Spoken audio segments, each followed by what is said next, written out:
हर हर महादेव प्रिय दर्शकों। मंजिलें उन्हीं को मिलती है जिनके सपनों में जान होती है। मंजिलें उन्हीं को मिलती है जिनके सपनों में जान होती है। पंखों से कुछ नहीं होता, हौसलों से उड़ान होती है।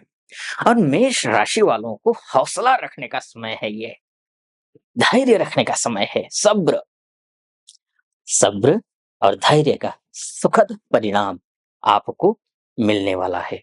खासकर 21 सितंबर से लेकर मैं 30 सितंबर के बीच की बात करूँगा।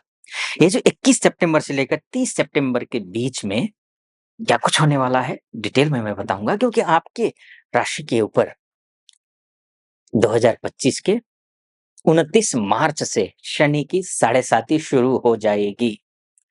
हौसला तो रखना है, ध्यान रखिएगा ये।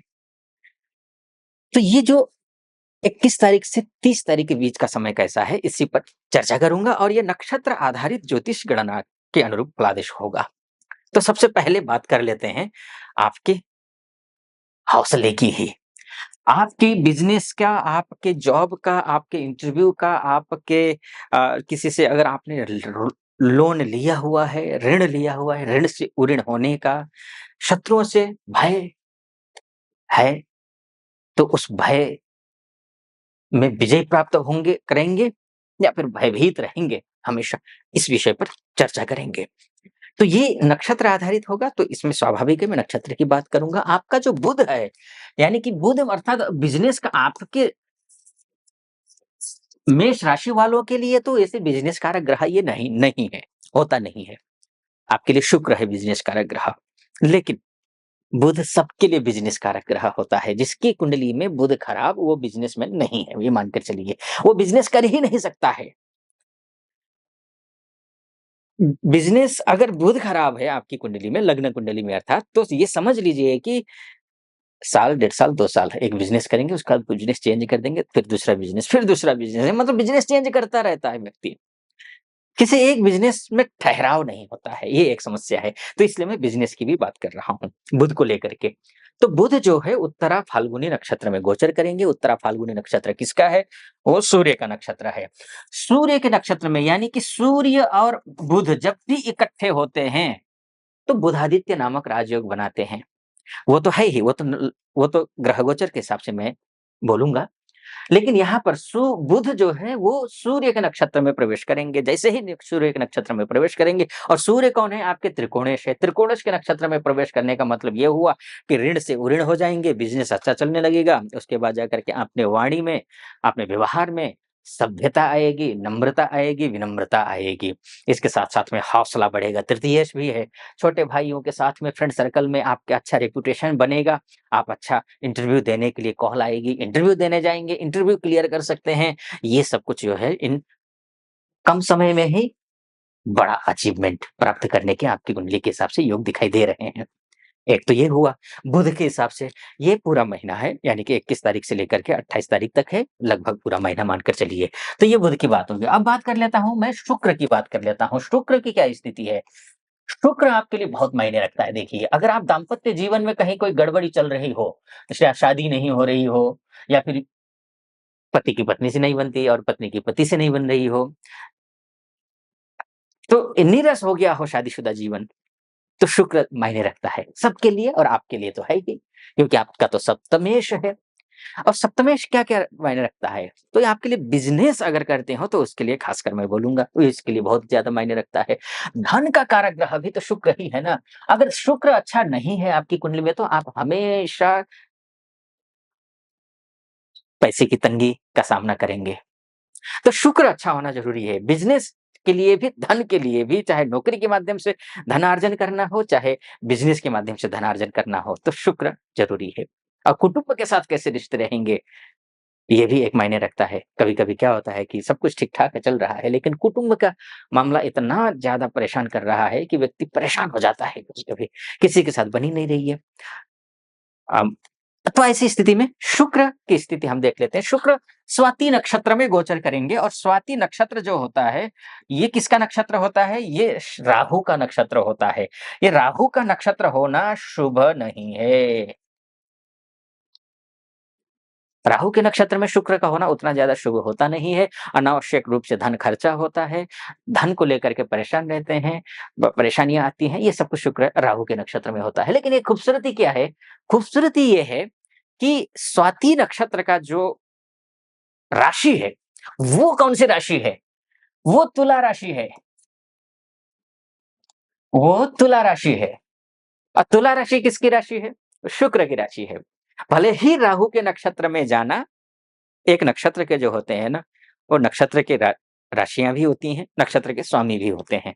तो स्वामी तो कौन हुआ? राहु हुआ, लेकिन राशि जो है वो तुला राशि है, यानी कि अपने घर में बैठा हुआ है। तो होगा क्या, इसका मतलब मायने क्या हुए इसके? इसके मायने ये हुए, पैसा तो आएगा, लेकिन बचेगा नहीं। अब बचाना है पैसा, आए तो क्या करें? पैसा आए तो बचाने के लिए आपको कन्या पूजा करनी है। छोटी-छोटी 6-7 साल, 8 साल तक की जो बच्चियाँ होती हैं, उनको शुक्रवार के दिन घर बुलाना है, टीका लगाना है, अक्षत रख देना है 2-3, अक्षत अर्थात चावल, साबुत चावल के 2-3 दाने चावल को रख दीजिए। उसका सफ़ेद वस्तु कुछ न कुछ गिफ्ट कीजिए, तो क्या होगा? पैसा भी आएगा, अटके हुए लटके हुए पैसे हैं, वो पैसे भी आएँगे और आपका काम भी बनेगा। ठीक, पैसे आएँगे, धन आएगा, पैतृक संपत्ति को लेकर विवाद चल रहा हो तो वो विवाद दूर हो जाएगा। बिज़नेस कहीं स्टार्टअप करने की सोच रहे हैं तो स्टार्टअप अच्छा कर पाएँगे आप। कहीं आप पैसे फँसे हुए हैं तो वो पैसे आपके आएँगे।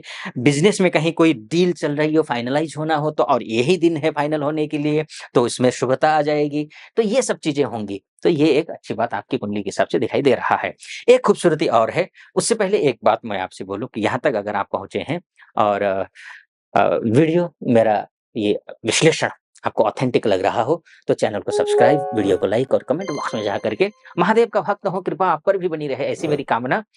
हर हर महादेव 5 बार, 11 बार, 21 बार जो भी श्रद्धा बनती है, उस श्रद्धा के अनुसार आप लिख दीजिएगा। कृपा आप पर महादेव की रहेगी।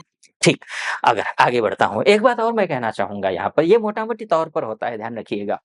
अगर विस्तार से कुंडली के बारे में चर्चा करना चाहते हैं, अपनी कुंडली के बारे में, तो नीचे नंबर है, उस नंबर पे कॉल कीजिए, हमारी टीम से बात कीजिए।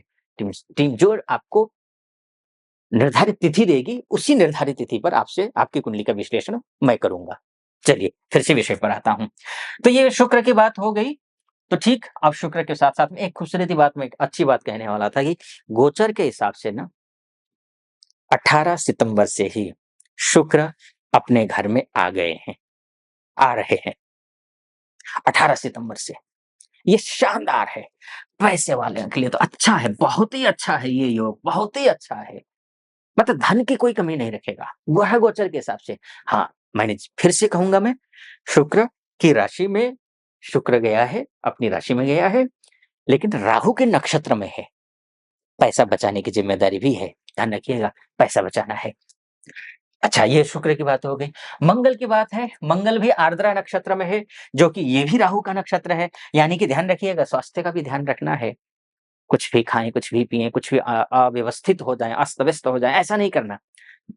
पूरा व्यवस्थित रहिए, अनुशासित जीवन जिए, तो स्वास्थ्य भी ठीक रहेगा। उसके साथ विदेशी मामलों के लिए भी ठीक है। राहु के नक्षत्र में शुक्र भी जा रहा है, राहु के नक्षत्र में मंगल भी जा रहा है। इसका मतलब ये हुआ कि जो विदेश में रहने वाले हमारे माताएँ, बहनें हैं, भाई-बहन हैं, बंधु हैं, या फिर जो विदेश जाना चाहती हैं या चाहते हैं, प्रयास कर रहे हैं, जा नहीं पा रहे हैं, बार-बार रिजेक्ट हो रहा हो, या फिर एमएनसी में काम करते हैं, उनके लिए शानदार है।